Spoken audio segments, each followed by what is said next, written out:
Welcome back to the Boneyard Podcast, everybody. This is your host, Jared Sheffin, along with my good friend, Artemis Brower. We're coming to you this week with episode 236.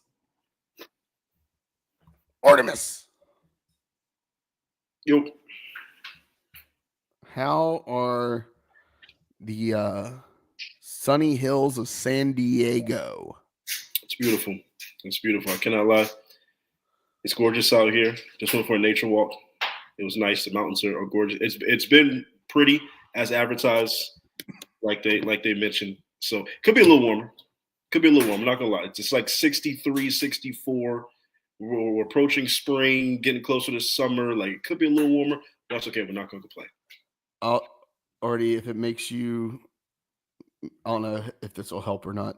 It is currently 73 and not a cloud in the sky here in North Carolina. Yeah, it was nice to see last week when I was there. I don't know. It was a little chilly last week. Well, 2 days. 2 days last week, it was like in the 40s. It was, this time of year for North Carolina, it could be 80 degrees and it'll drop to 45 and it'll go back to 75 the next day. So, yeah, I wore, I mowed the yard over the weekend and I had to wear a jacket. Yeah, mowing the yard. That's how chilly it was. But Artie, episode 236 of the Boneyard Podcast. We are back. What is that? An ice cream truck? No, that was a dishwasher. That's the tune. I was gonna make a joke, but I don't want to get canceled. That's a dishwasher tune. I was about to say, man, Ashley's really good at whistling, but fancy new dishwashers. Has Artie, now that you're in San Diego, I mean, you're not there full time, but I got a question for you. When you're there, like when you're flying in to, is it San Diego International Airport? Mm-hmm. Yep. When you're flying in, have you put on your headphones when you're?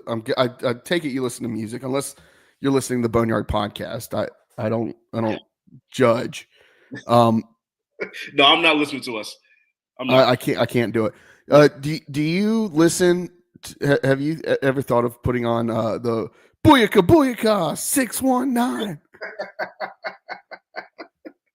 Yo, tell me why. I was legit watching the last time I was here. I was watching the Rey Mysterio doc. They do like the WWE biography of like wrestlers. It's on like A&E or something like that. I was literally watching that last time I was here because it was like San Diego 619. Rey Mysterio is obviously from San Diego. It's a good little plug though. I have not thought about doing that, but I've definitely thought about Rey Mysterio. And on your next Instagram story, when you fly in, that should just be your Instagram, the sound on your story. It's gorgeous too when you fly into the city. I'm sure it's like literally like it feels like you're flying in between the buildings. One of my good friends, he is from San Diego and he rants and raves about it. So, yeah, I need to get out there. And that's a place I do.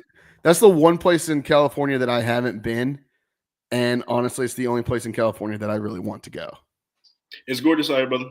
It's gorgeous. Now we'll say we didn't have an earthquake today. That happened. So, look, I've been in California through earthquakes and wildfires. I've seen the worst of California.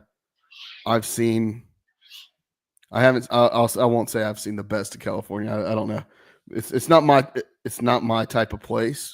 I just think you're specifically talking about LA. I understand LA. No, because outside of LA that you don't like.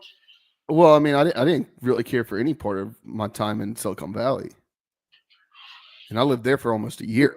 What's in Silicon Valley outside of big tech and wine country? I mean, wine country is not even part of it. I mean, wine country is further north. Mm. But I mean, San Francisco is okay. Oakland, man, I've never been more. I've been to Oakland. I've never been more afraid for my life as when I was in Oakland. I can vouch for Oakland. Oakland. When I had to give the man $1 to enter the McDonald's. Yeah. Yeah, Oakland's not for the faint of heart. You got to really be from Oakland to. Here I was, a 22-year-old white boy wearing jeans and boots in Oakland, California, driving an Audi A6, and I just looked so out of place. I looked the most out of place that anybody has ever looked anywhere. Anywhere. But I digress. Artemis, episode 236. Do you have a 36 for me? I do have a 36. I do. Old school, throwing it back a little bit for those under the age of 23, 24, probably don't know what I'm talking about. But that's one Jerome Bettis, the bus. The bus.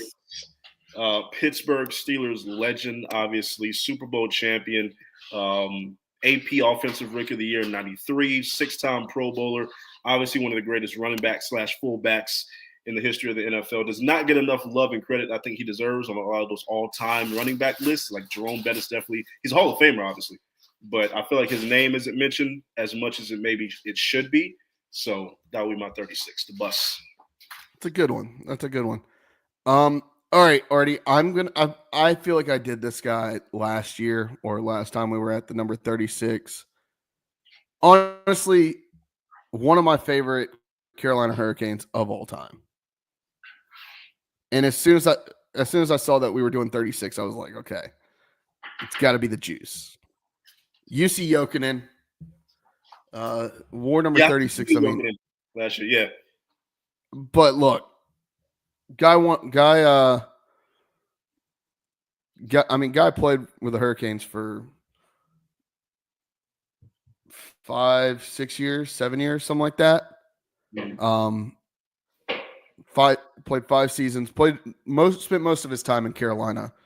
288 games, 68 goals. Had one of the most insane goals.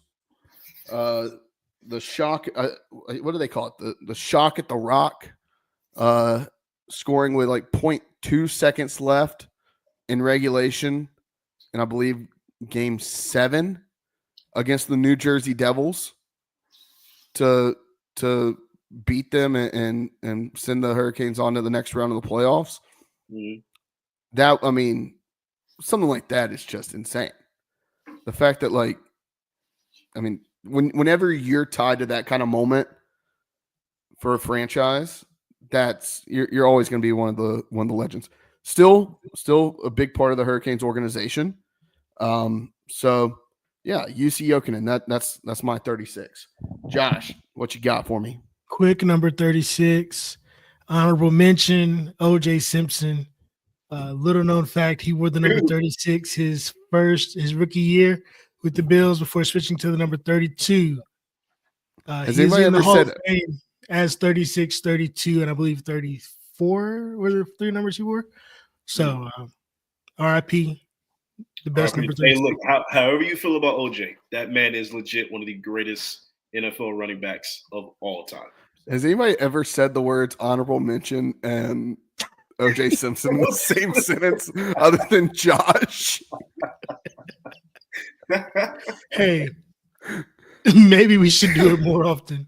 Maybe we should do it more often. But he did it, though.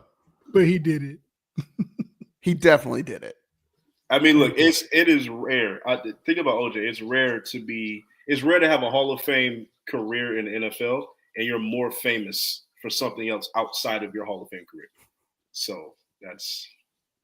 And don't steal your own memorabilia, guys. And yes, he did it. Yeah, he did it. I'll never forget. Like, I don't know why we learned about that case in like 5th grade. It was still like a hot button issue. But like, I remember learning about like the judicial system in the United States. And we reenacted a play that was based off of O.J. Simpson in the trial. And I remember like somebody having to say, like, if the glove doesn't fit, you must acquit. And I was like, they definitely did it. I didn't know it was about OJ, but I remember that being part of the play. All right, let's get into it. We're 10 minutes in, and we haven't even talked any ECU athletics. We were talking before we came on already about needing some self-help, and I feel like right now around Pirate Nation, we could all use a little bit of self-help. We all need to be talked off a ledge, right? We all knew, for the most part, that this was not going to be a normal year for ECU baseball. Mm-hmm. And we all have these high hopes, high expectations, and this year the team isn't living up to those expectations that the fan base is setting.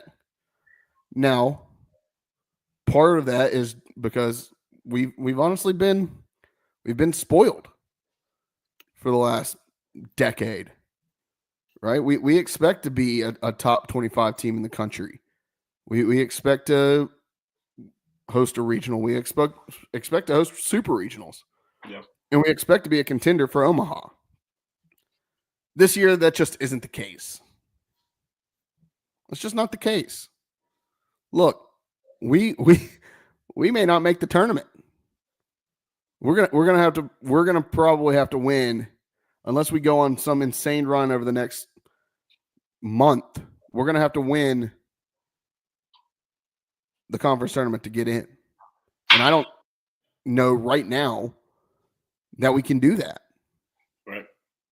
We're 1-5 in the last 6 games in conference play. Yep. 7-5 overall in conference, 21-16 overall as a whole. It's going to take a lot of legwork. Yeah. And you can get right. You can get right and make some noise. You're not gonna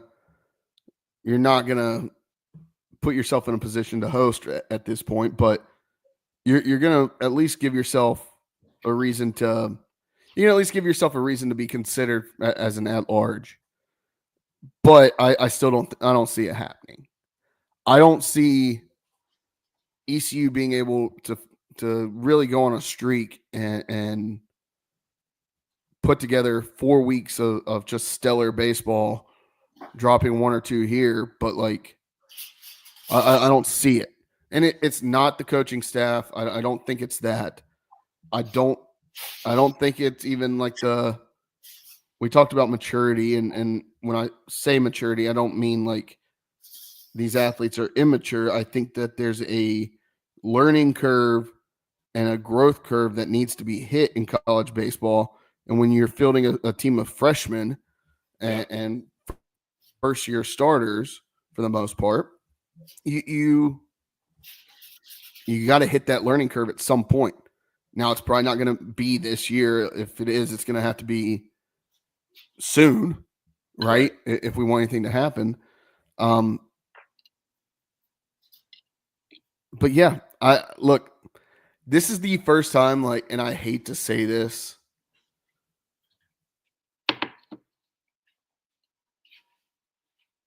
ever felt disinterested in watching ECU baseball.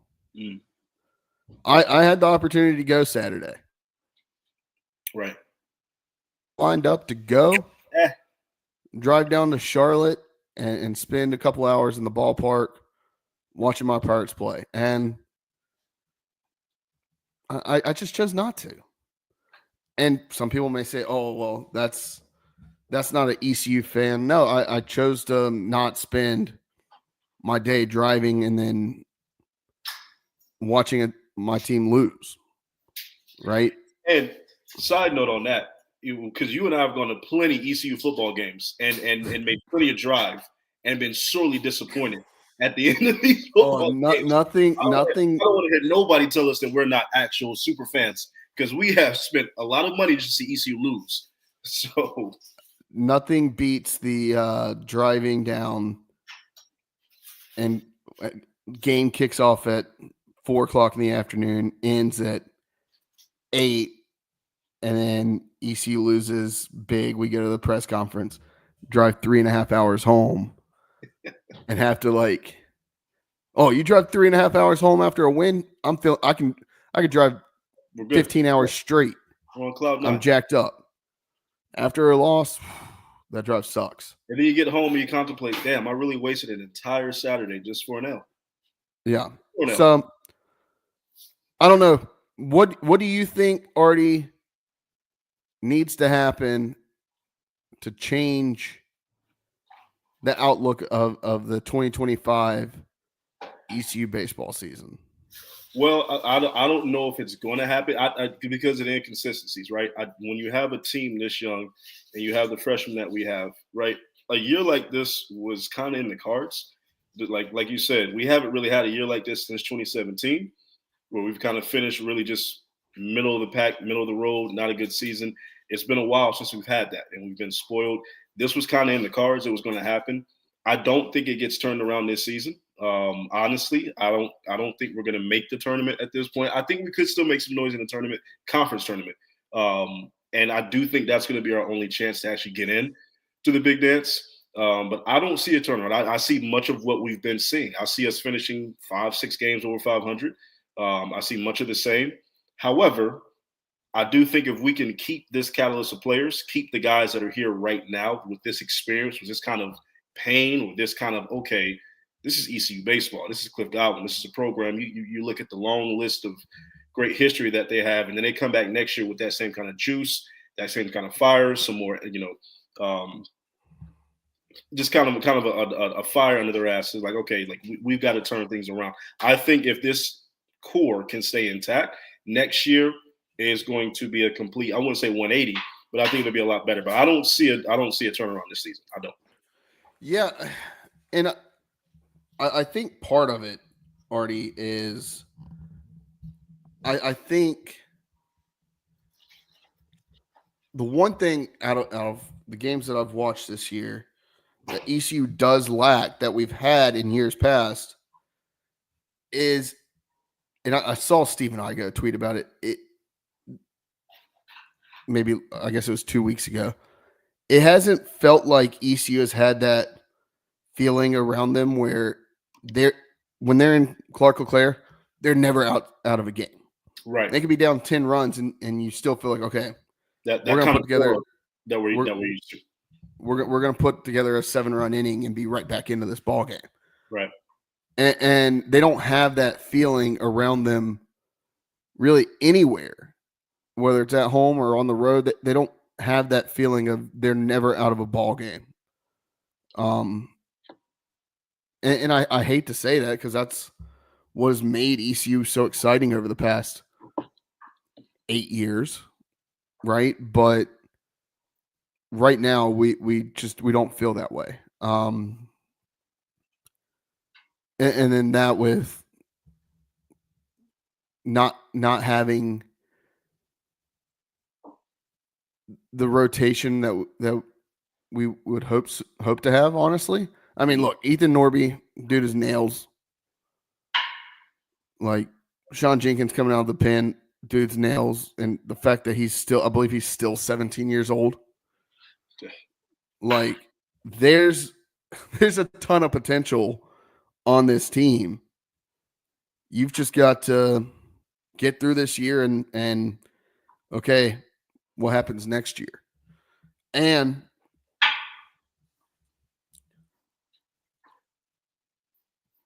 I really hope that Cliff Godwin takes a look in the mirror and says, okay, we need to use NIL. We need to utilize the transfer portal. We have holes on this team we need to fill. You can fix that readily. It's available. And no, do we have the NIL for baseball that teams in the SEC have? No. But I have to believe that ECU has one of the top NILs in baseball for the conference and probably one of the top in the state, maybe just behind Carolina and right there with NC State. Like I have to think that they're pretty close. So I don't know. I think that there needs to be a shift in mentality. College athletics has changed, and I think that's that's where we need to change there too. We've changed everywhere else. Basketball uses the transfer portal almost solely, right? They almost solely use the transfer portal. Football has done very well in the transfer portal over the last 3 or 4 years. Baseball needs to get with the times. And I don't know what it's going to take for Cliff Godwin to realize that. I'm hoping that this year is kind of a eye opener of, hey, we can't just field a team of freshmen and be okay, because we're gonna get left behind if we do that. Yeah, I agree. I think Cliff also he's a little old school in his approach, and I think he's going about it the Dabo Sweeney route, because Dabo was very successful, and he believed in his system, and he believed in his method, and he was like, my method's going to win because it's won before. And I think Cliff also kind of believes that, like, my method has been winning. I'm going to continue. This is going to keep winning. Unfortunately, that's just not what it is. You know, and I agree wholeheartedly. He's got to get on board. I think he will, but I think it's more of a Dabo approach. You know, it's slow, but he's going to get there. I think he's going to realize that. I think he's going to understand, okay, there's no ifs, ands, or buts. I can still do what I want to do as far as my method, my culture, my process, but we're going to have to adjust to the times if we're going to compete in this new college landscape. For sure. All right, Josh, anything that you want to add? I don't know that you have anything, but maybe you do. No. Yep. Not really. Just sad state of affairs right now. But we'll make it through. Like I said, we just need a self-help circle. ECU Self-Help presented by Boneyard Podcast. Maybe that's what we should do. Maybe we should have a shrink on the podcast one day. So just have a call-in line, 1-800. Voice your concerns. Sit on the couch. What's the first word that comes to mind when you see this picture? Well, question for you guys. So 2017, last time we didn't make it to the postseason after American Conference Tournament. We were 32-28 that season. Yep. Are we hitting 32 this year? How many games we have? 19? 19 regular season games left. So that still leaves open, the postseason. I mean, ECU went 3-1 in that postseason, Which basically means we've got to win 11 more to at least hit 32. It can only lose 8. 11 and 8 is doable. Yeah, I absolutely think we get 32. Yeah. Because we got to go 11 in the next 19. If you look at it, that's about how we've gone all year, right? Like, we're sitting at 21-16. Break that down into 2 sections. That's 10-8, 11-8. I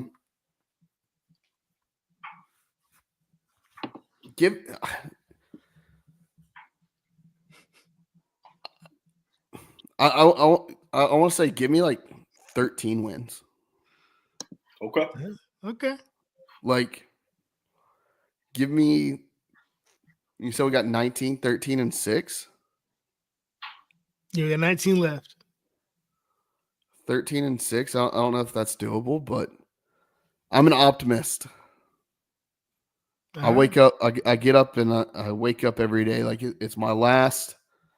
And ECU needs to kind of find that mentality, because if they don't, season's going to be over real quick. Sun's getting real low, big fella. Sun's getting low. Give me 12-7.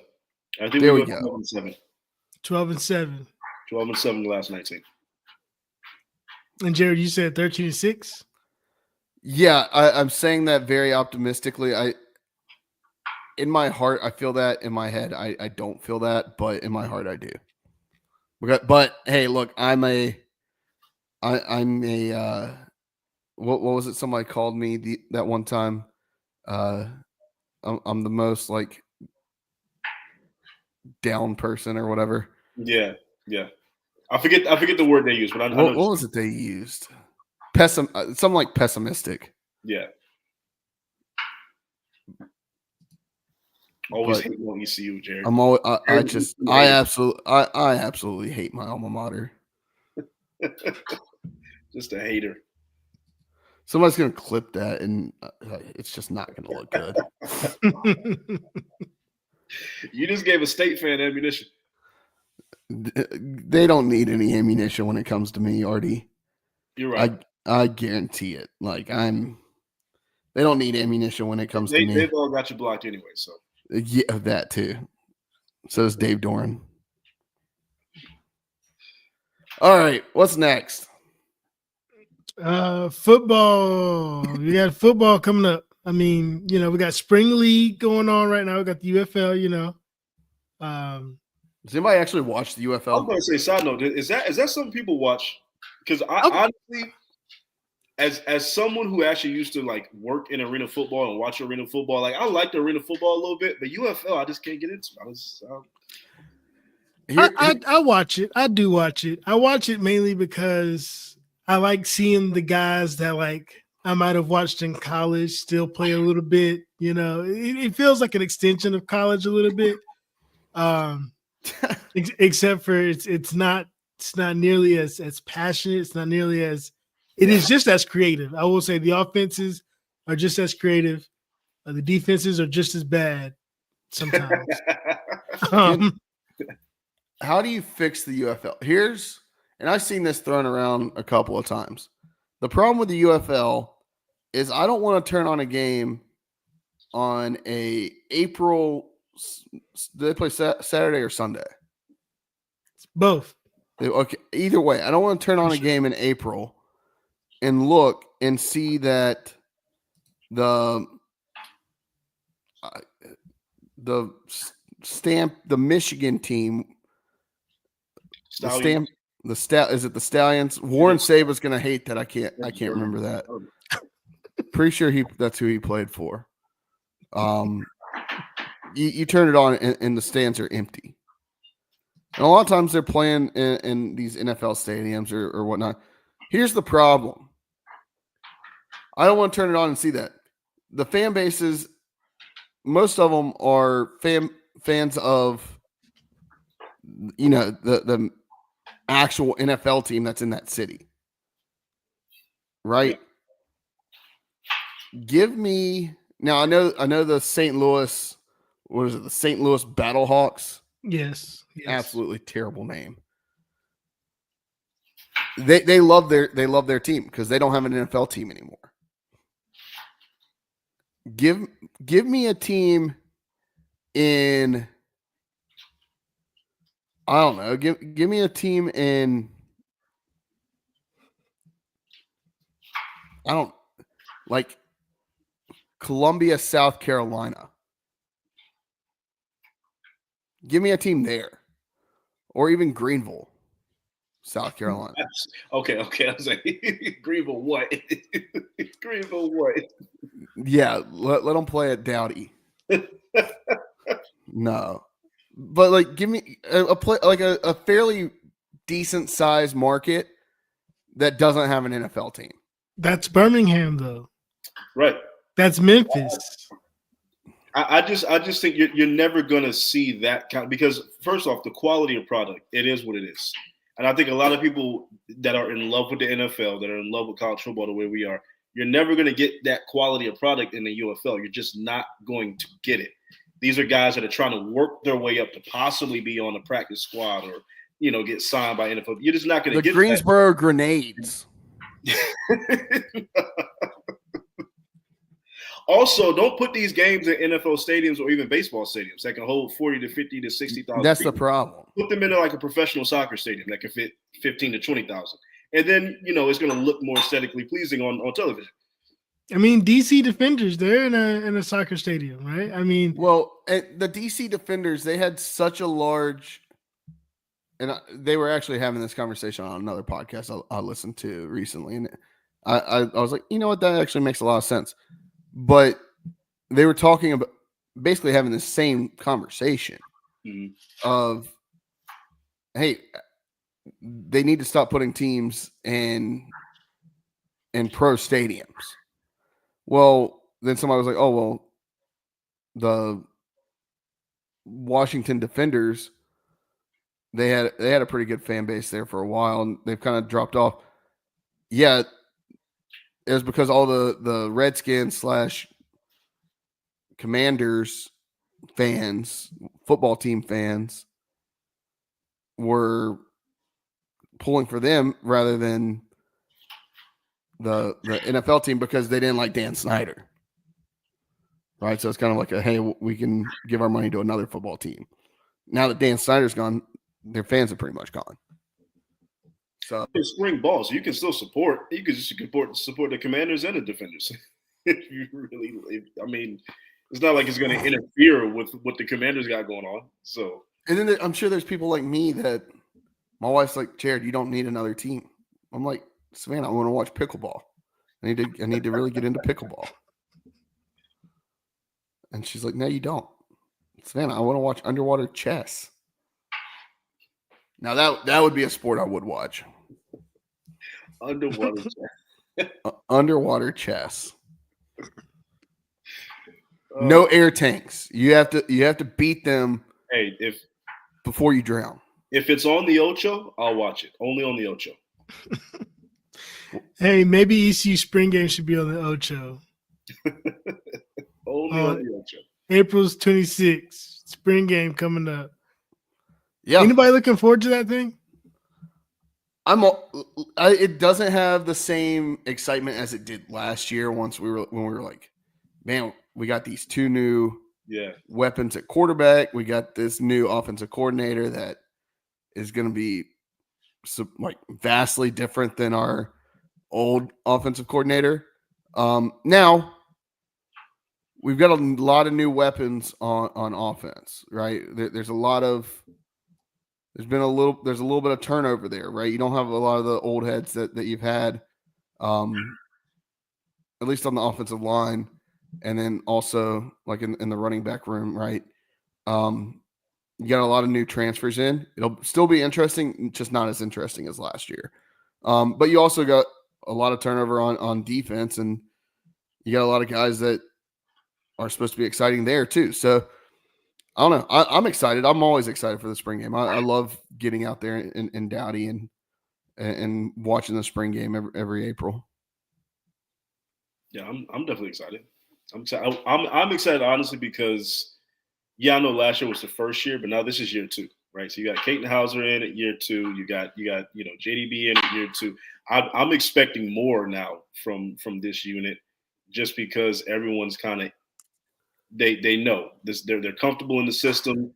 Like let's get it going. Let's really see how this offense can look at its peak, or at least going into its peak. So I'm excited. Yeah, I mean, last year the wide receiver room was kind of unknown, right? This year we know what we got. How have they continued to build on that bond that they have now with Caden Hauser? Now that they've had a full offseason with him, how is that going to look, right? The Anthony Smith and the Yannick Smith, like, how is that going to look?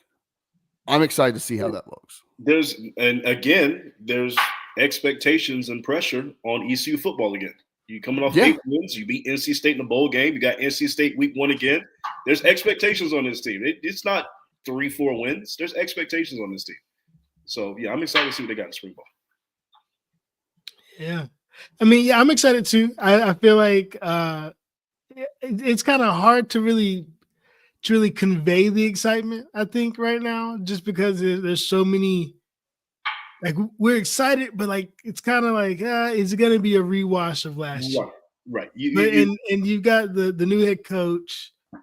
Like is it going to be? Is it going to look like a bad decision early on, kind of thing? Right. But that's the biggest thing I would fear, Josh. Yeah. But I am looking forward to some barbecue, pigskin, pig out. I do wish that they would bring back the equipment sale in the spring. I think that'd be a great move if ECU Athletics could find some things to put on sale I know a lot of stuff players are now taking since they have NIL and they can take their stuff. But yeah, like if there's stuff to sell, man, y'all should probably be selling it. I'm just saying. But go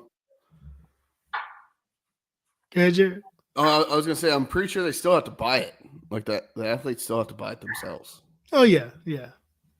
Okay. I wanted to make sure people didn't think that we were saying that they just got it for free. They don't. I don't think they get it for free. I'm pretty sure they still have to pay market value for anything that they get. But this week, the schedule for the fall has officially received its themes.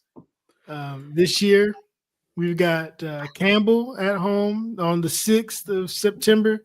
That's going to be Pirate Club and Band Day. So be on the lookout for a whole lot of high school kids and not a lot of ECU regulars, I would say. I always feel like the opener is always like just a random subset of fans. It's like just a random group of fans. It's not the ones that are there for senior day. It's different. Yeah.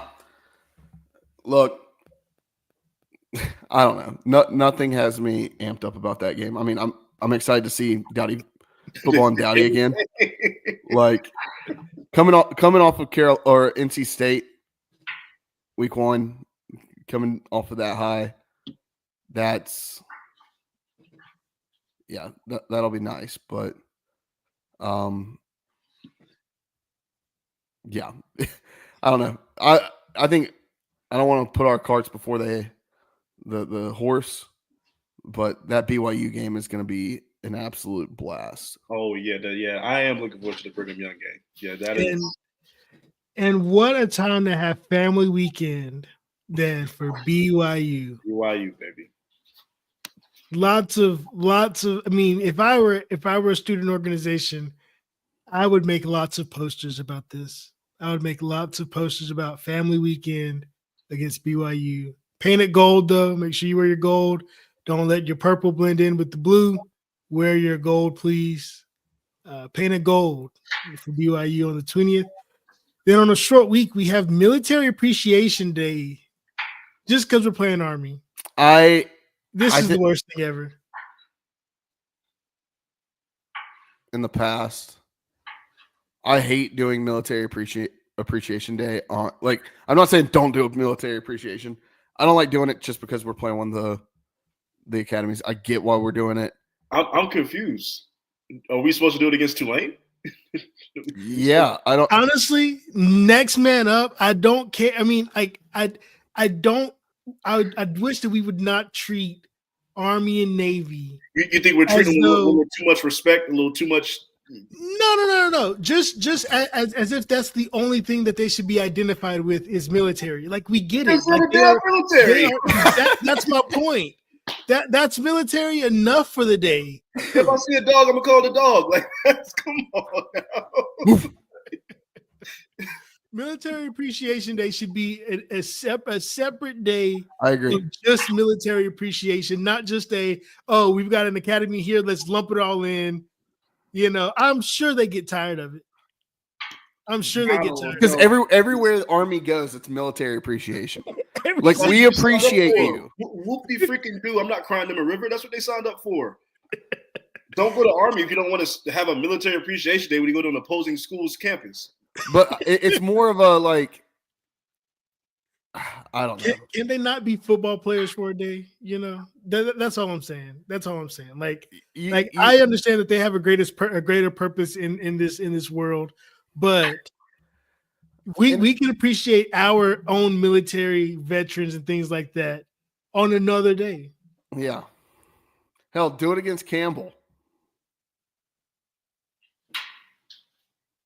Leading into September 11th, do it against Campbell. I mean, and it's on a Thursday, guys. Like, let's think about that. It's on a Thursday. And you know good and well they're going to have the Army Black Knights or the what is it? Are they the Golden Knights, the paratroopers? The paratroopers, yeah. They're going to that good and well that they're going to be the ones that deliver the football, and it's going to be like, all right, Is this a home game? In front of a half-empty stadium because it's on a Thursday. Like, Yeah. I don't know. It just I don't know. And then to have back-to-back, I mean, then no, they're not back-to-back weeks, but to have back-to-back home games that are Thursday night. Yeah. Night of the Boneyard against Tulsa. Make sure you wear your black. Do we get new black unis this year? Like, do we change something up this year with them? Hey, has not been made official to my knowledge. It has not been made official that we have new blacks. But what I will say is that be looking for a black helmet that may look different than the mat that we've had. Okay. Do tell. I'm not. There's nothing else I have other than the mat may have run its course, and it may be time for a new. We're going back to glossy black. I don't know. I don't know if it's going to be glossy. I don't know if it's going to be like a chrome. I don't know. Don't quote me on that. I'm just saying. Give me a. I still will say, give me a black helmet, white face mask. I could do that. With the current black uniforms that we have. With how that white pops. Yeah, with the current black uniforms we have, I could do that.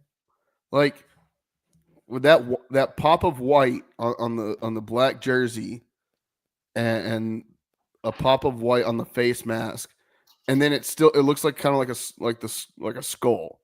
Right. Exactly. Yeah. It ties into Night of the Boneyard, right? Exactly. Like I don't know how long I've said this. Just like I've said that we need gold jerseys, and I know people are like really worried about doing gold jerseys. Give it to me. Give me gold jerseys against BYU. Can we get like a special Night of the Boneyard decal on the side of the helmet? That's something I would want. Like switch up the decal on the side of the helmet the same way Navy or Army has done. Yeah, Navy has done, I guess. Not what they did, but like switch up the decal a little bit. I want to see something. Well, we talk about the Boneyard. I mean that's the Boneyard of the Atlantic, right? Where ships have crashed and burned and thousands have lost their lives. Give that to me, like something like that, like something that like signifies that your ship's about to hit land and you're going overboard. Something like that, like something wild.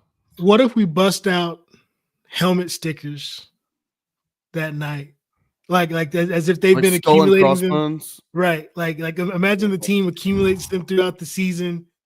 You know, they get to the Night of the Boneyard, and all of a sudden we got this black helmet with helmet decals. It looks completely different. What's the helmet what's the decal we're going for? Or is it skull and crossbones? Is it crossbones? No, I'm just saying like the Buckeye for Ohio State. No, I know, but like what is our symbol? Oh, just bones. Just individual bones. Just bones. Yeah, just individual bones. Skulls. Hey coach, can I get a bone? Like skulls for headhunters, right? For sacks. Yeah, I see what you're talking about. Yeah. You know, I see the vision. I'm just asking, how do we execute? I think skulls and bones would be it's just a really simple way to get it launched, right? Don't make it too complicated. Not too complicated. Just I was just gonna say like the New Orleans Saints, like the hit list, right? Like bounty gate. Yeah, the bounty. You take that quarterback out, we're gonna give you a skull and a bone. Yeah. Hey. Motivation. I'm not opposed.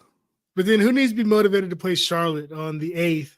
Homecoming in November. I need some get back on Charlotte. I need some this game I'm looking forward to. I need some get back on Charlotte. I want to blow out. I want to beat the hell out of Charlotte. I need to get back. I want Charlotte. I don't want nobody from East Utah. Oh, Charlotte. I don't care about playing Charlotte. No, I need some get back. I want Charlotte to know that the game's over when they're halfway down 264 on their way to Greenville. I want them to I want them to see, like, I mean, they'd be driving in the day before, 2 days before. I want them to know that they're coming in and they're not leaving with a win. They're coming in and they're going to get their ass kicked left, right, and center and sent back down to the Queen City looking like the Jokers. Yeah. I mean, my biggest thing about this game, outside of Charlotte, I'm one of those ECU fans that truly does not care about Charlotte. Apparently, these two still have some feelings. How do you not care about Charlotte, Josh, when they kicked our ass? Like, how do you not care about a team that's kicked our ass? And UNC feels the same way about us, right? That's fair. That's fair. UNC feels the same way about us. And it's not, but Josh, it's not even a thing of me thinking that we're inferior to Charlotte, because it's definitely not that. It's y'all beat us twice, and you really and it shouldn't have happened. Like, it shouldn't have happened. We should be 2-0 against you. Yeah. And somehow little bro beat big bro twice. There's a hierarchy to this thing, and I just need to put Charlotte back in their rightful place. That's all. Piss on their graves. On the field, the record book is the record book at this point. And look, if Charlotte never beats ECU again, in 15 years, we're going to look back and we're going to ask ourselves, how did we let this happen? And that's just going to be a part. That's just going to be a part of the story. But in 15 years, when ECU is 13-2 against Charlotte, right, we're going to be like 13-2 against Charlotte. We're going to be like, oh. When did they beat us? Oh, you gotta be kidding me! That was the first time we played. Oh, was that back in 1930? No, shit! It was 2023 and 2024. I don't know. Yeah, I just don't like the idea of homecomings in November. That's too late for me. I don't want a homecoming on a Thursday night. True. BYU would have been a great homecoming. If you're going to do it, that's the only other game you do it for. But you schedule a homecoming for a game that you that you should win. You don't want that you should. I mean, 2 years ago, ECU homecoming was Charlotte. Exactly. I mean, let's not make this a tradition. And can we? BYU is just the homecoming is supposed to be like good feelings. I think a lot of people going into BYU would be like, okay, we probably gonna get beat, but whatever. Look, and if the American Athletic Conference really wants this to be a rivalry, can we schedule it for rivalry week? Is that too much to ask for? How hard is that? Like, play it the last week of the season every year. Lock in your schedule partners American Conference and just use that as the baseline of every schedule. Yeah. Like, I'm not sure. But not sure why it hasn't happened yet. Doesn't it flip over after this year? Doesn't someone change with the schedule partners? I have no clue. I can't remember if it's this year or the next year. But hopefully we don't play Memphis again, because we got Memphis on Senior Day. Honestly, I don't hate it. Looking at this team, I don't. No names of seniors pop out like there was last year. Like last year, it was like star-studded seniors. The year before, it was some star-studded seniors. This year, it seems more like okay, you were here for 2-3 years, kind of deal for these. That's college athletics now, Josh. Yeah, but like, there's got to be at least one guy. Marlon Gunn, but would you even? Is Marlon going to be a senior this year? I think he may be a senior. Yeah, in academics. Yeah. I'd have to go back and look, but I mean, that's crazy. You're right though. There is not a name that pops out to you. I mean,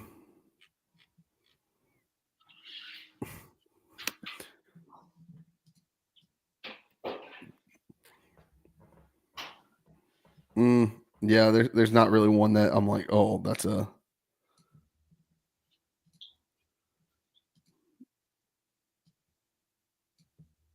Mm.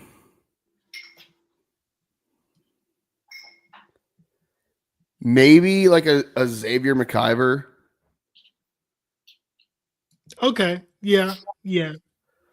I mean, he served his time. He served his time. Yeah. Sam Danka. Yeah, that's definitely one that's gonna deserve some credit there at the end. Otherwise, now JD Lampley is another one, but like he didn't start his time at ECU. Yeah. You know, That's true. so that's another one. And then I would say maybe like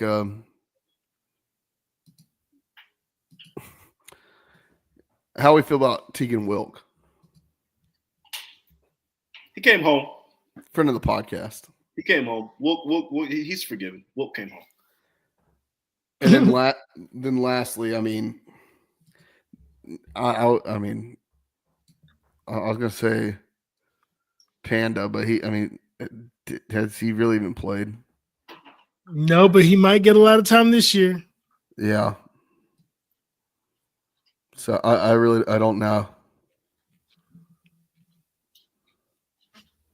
Yep. So yeah, Anthony Smith is probably the biggest senior name outside of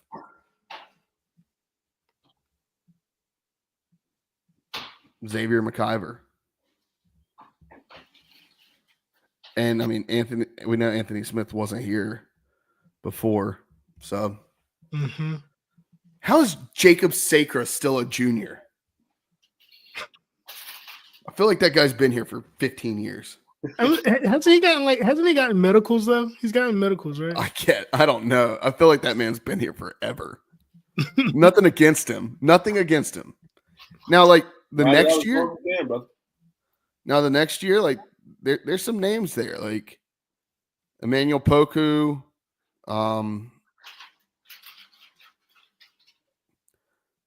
Trip Smith hits.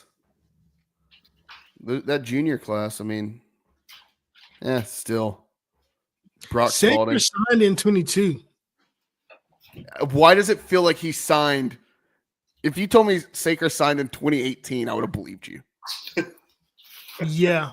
Like he just kind of has that feel. There's some people they just feel like they've been there for a long time, even though they haven't. Desirio Riles next year.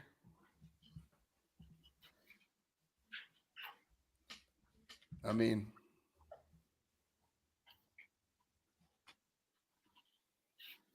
there's a couple of these guys that these juniors. All right, what's next? We got anything else? Gambling corner, walk the plank. Which one do you want to do next? Let's do gambling corner next, and then we'll do walk the plank. All right, quick hitters on the NBA play-in games. Pick your poison. Set your 4-leg parlays. First game, we've got Hawks at the Magic. Hawks are the underdog. For my parlay pick, I'm going with the Atlanta Hawks to win this play-in game. Okay.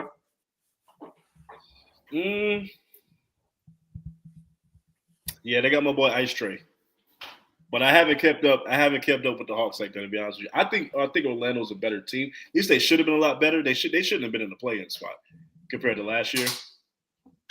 I'm gonna go with the Magic. I don't know. Give me Hawks. I'm an Atlanta guy. You got to go Hawks. So you're not gonna go Orlando. I'm gonna ride with my boys. now I'll say a couple years ago when the Hawks had a decent run in the playoffs, I followed them. I'll follow during the playoffs a little bit. I'll watch the end of games if they're winning. I'll never understand how they couldn't put a team around Murray and Young. But what do I know? Next up, we got Grizzlies of Memphis, who do not have a head coach, I believe, against the Warriors. I'm gonna have to go with the Warriors here, even though I would love to see Memphis move on and play more games. You just got to go with the Warriors. Yeah, I don't think John Morant's going to be throwing too many grenades in the crowd.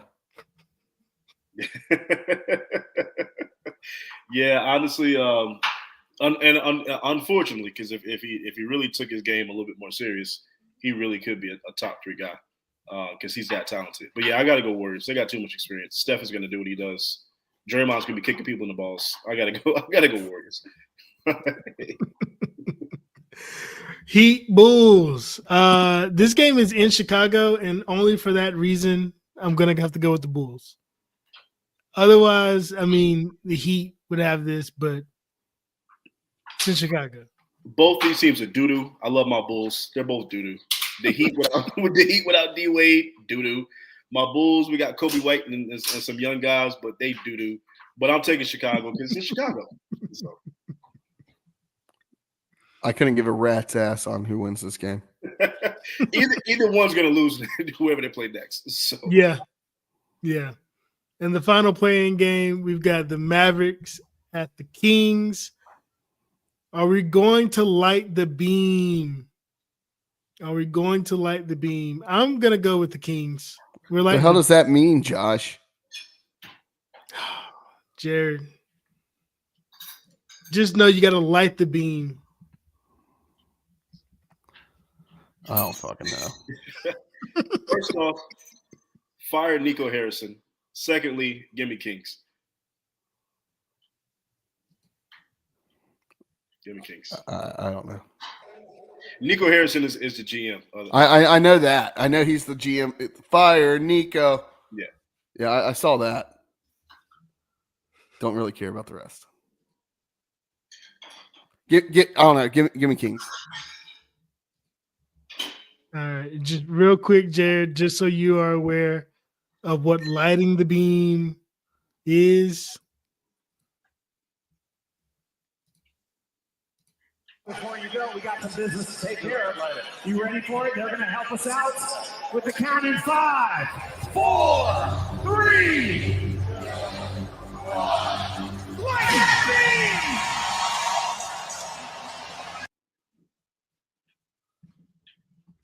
It's literally a button. For a lot of you guys watching this YouTube channel, I am the only. It's literally a button that they smack it when they win, and all of a sudden the beam shoots from the stadium into the air, signifying that the Kings have won. Light the beam. That may be the dumbest shit I've ever heard of. I mean, the Panthers keep pounding. Yeah, that's pretty stupid too. The keep pounding drum is pretty dumb. I'm not going. They're always like, keep pounding. I'm like, there's 3 syllables, y'all. Like, Also, the hurricane spinning a tornado siren. Hurricane siren. That, to me, that's kind of because first off, it's never done right. It just sounds like trash every time. You show me. You go to a Hurricanes playoff game and see that. It's wild. They got to help these fans out, man. You can't make it that hard. Like you know. Yeah. It's got to sound much better. But let's also stop getting like the guy from section 217 that's had 30 beers in the parking lot. Like, it's a hockey game, Jared. Everybody's had 30 beers in the parking lot. What are you yeah, about? but like a lot of times, like they have somebody that's noteworthy do it, right? I mean, they'll have. I'm sure at some point, Bill Belichick in the next 3 weeks will be in PNC Arena, and his will probably be trash too. Yeah, here's the thing. Maybe he should let his girlfriend do it. They are the Hurricanes. Why are we doing a tornado siren? Why are we mimicking a tornado siren for the Hurricanes? You know, I've never thought about that. Like that is my point. That's my point. But I guess there's no siren for a hurricane. But You know who else does this in the NHL? The Vegas Golden Knights do the same exact thing as the Hurricanes, and the Hurricanes did it first. You're the Golden Knights. What in the world are you sounding a siren for? That is pretty dumb too. Like it at least somewhat makes sense for the Hurricanes.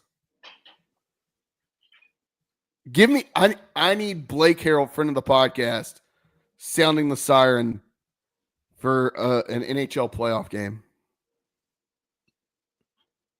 Make it happen, Canes. Injected into his veins. Really, what I probably need is I need like a JDB doing it. I feel like he could bring the energy. Yeah, you need someone young. If you're gonna do it, you need someone young that's got the energy. That's gonna really crank that thing up.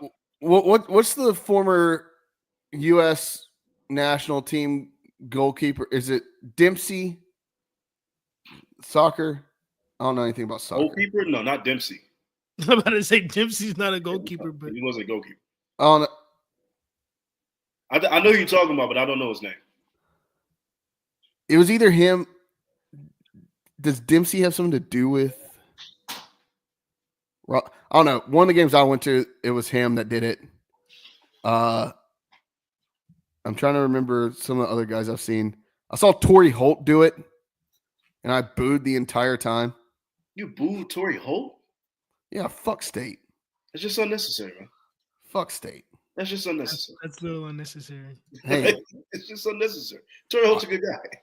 I'll do what I need to do to let the State fans know that I hate them. Well, how do you feel about this one, Jared? This is one of those matchups, Dallas, Colorado, that look, neither of these teams really should be out in the first round, but one of them is going to end up being out. I really like Colorado in this series. Look, it's going to be interesting. If you remember me talking about Mikko Rantanen about a month ago, former Carolina Hurricane, traded from Colorado. Then the Hurricanes flipped him to Dallas at the trade deadline, literally last minute of the trade deadline, flipped him to Dallas. He's going to be playing his former team in the NHL playoffs. Game one's going to be where he spent, I believe, 8 years of his career. And he hasn't been good since he got traded away from Colorado.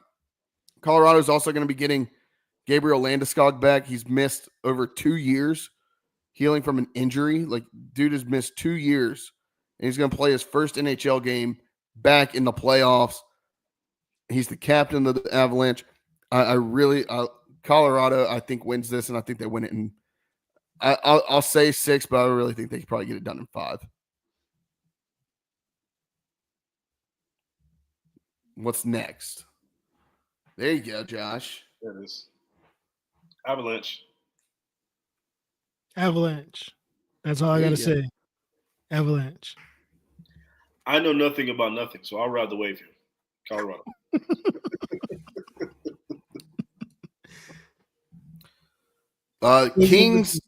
Kings and Oilers meet. I believe this is the 4th year in a row that they meet in the first round. Look, what? Somebody's got to do better or worse. Like you can't keep hitting each other in the first round. It's just what happens. They've played each other, I think, the last 4 postseasons. Look, Edmonton has the better roster. LA, a lot of people didn't think that they'd be here this year. I'm riding with Edmonton. I don't know that they necessarily have what it takes to win the cup, even though they went to the cup finals last year. They also got some bad news when Matthias Ekholm was announced that he's going to miss probably the rest of the year. Got a pretty serious injury, and if you know anything about hockey, you know these guys will play through just about anything. So if one of your star players is going to miss the rest of the year, you know it's going to be some major. But I mean, I can't go against Connor McDavid and Leon Draisaitl. So give me the Oilers. Fun or quick fact about this game: Jeff Skinner, who was drafted by the Carolina Hurricanes, he's been in the league for 15 years. And he was traded to Buffalo right before the Hurricanes started to get better and start getting good. And so he hasn't played. He's played in Carolina for like 5, 6, 7 years. Then he played 6 or 7 years in Buffalo. This is the first time he's ever played in the NHL playoffs. So it's going to be interesting. It's going to be something that he's always dreamed of. I can't wait to see him finally make the playoffs. Go Kings. No shot. Hey, look, this is a Canadian game. I like the Canadian teams. I think Edmonton's got it. All right, last one for the home crowd. Last but not least. So we meet again. Look, Canes have had the Devils' number. Any team that has Eric Holla on it in the postseason when they play the Carolina Hurricanes, they're going to get beat. Lot of former Carolina Hurricanes on this New Jersey Devils team. You got Brett Pesce, Dougie Hamilton, Eric Holla, of course. Look, this is a team that is down bad. The New Jersey Devils, they're leaking oil to get over the finish line. Their best players out for the foreseeable future. Jack Hughes. I don't see a world where the New Jersey Devils beat the Carolina Hurricanes in the first round. I just don't. And Vegas agrees. I mean, you look at the line. Vegas gives little to no shot to the New Jersey Devils. Now I say that, and the Canes are probably going to drop the first 2 games at home. As only they can, right? But I'm gonna have to go with the hometown team this time. Go Canes for right now. For right now. Artemis. Canes. There we go. All right. Walk the plank. Anybody got one?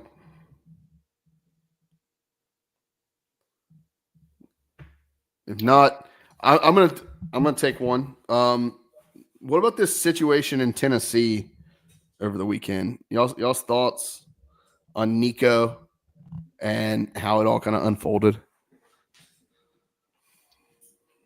I think it's an adult issue. I don't want to jump on the kid himself. He signed a contract. I think he should honor that contract.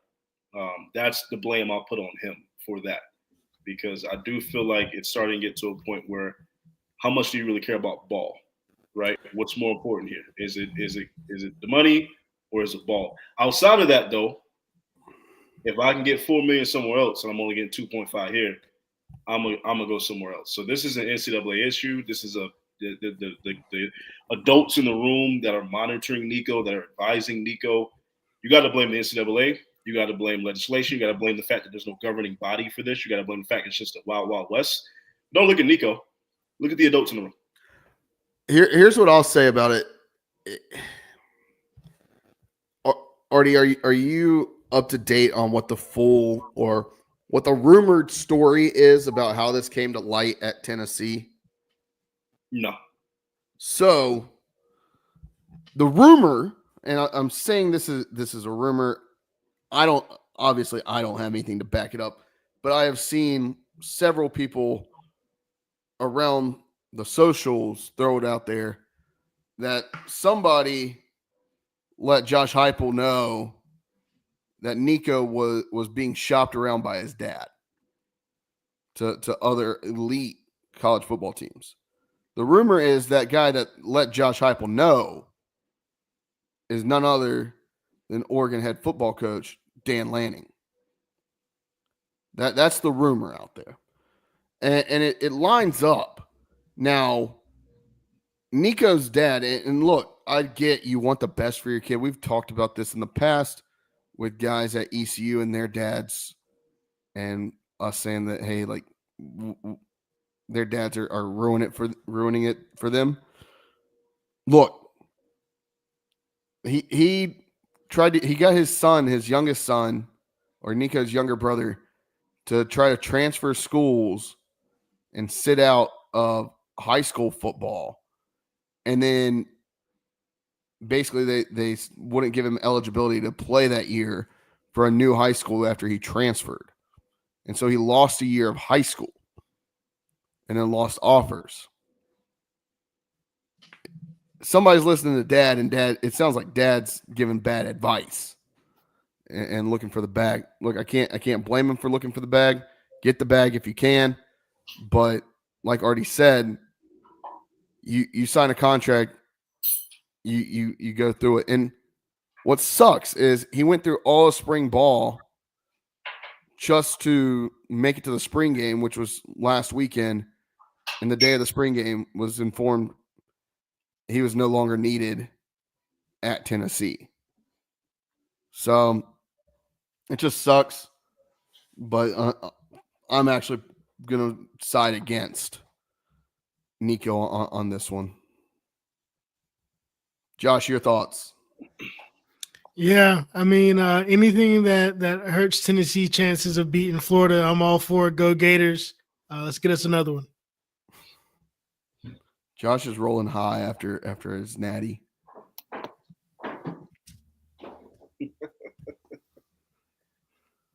All right.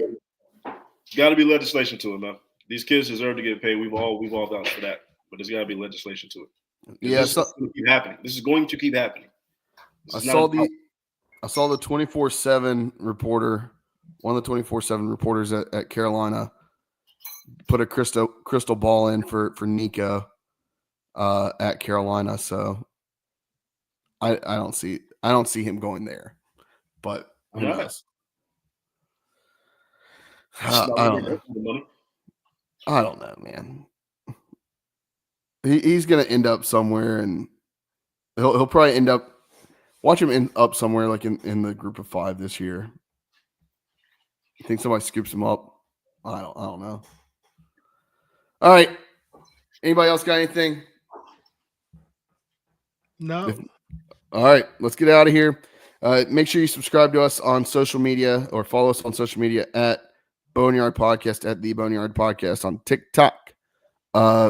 Subscribe wherever you listen to your podcast. Leave us a 5-star review. If you don't, Artemis, tell them what they can do. I can walk the damn plank. Just like Nico. And then, yeah, subscribe on YouTube. And yeah, leave us a comment, like it, subscribe, do all those things. And then, yeah, we'll be back next week. We love you. We love you, Pirate Nation. We're out. As always, wash your hands, wash your butts. Deuce. Go damn Pirates.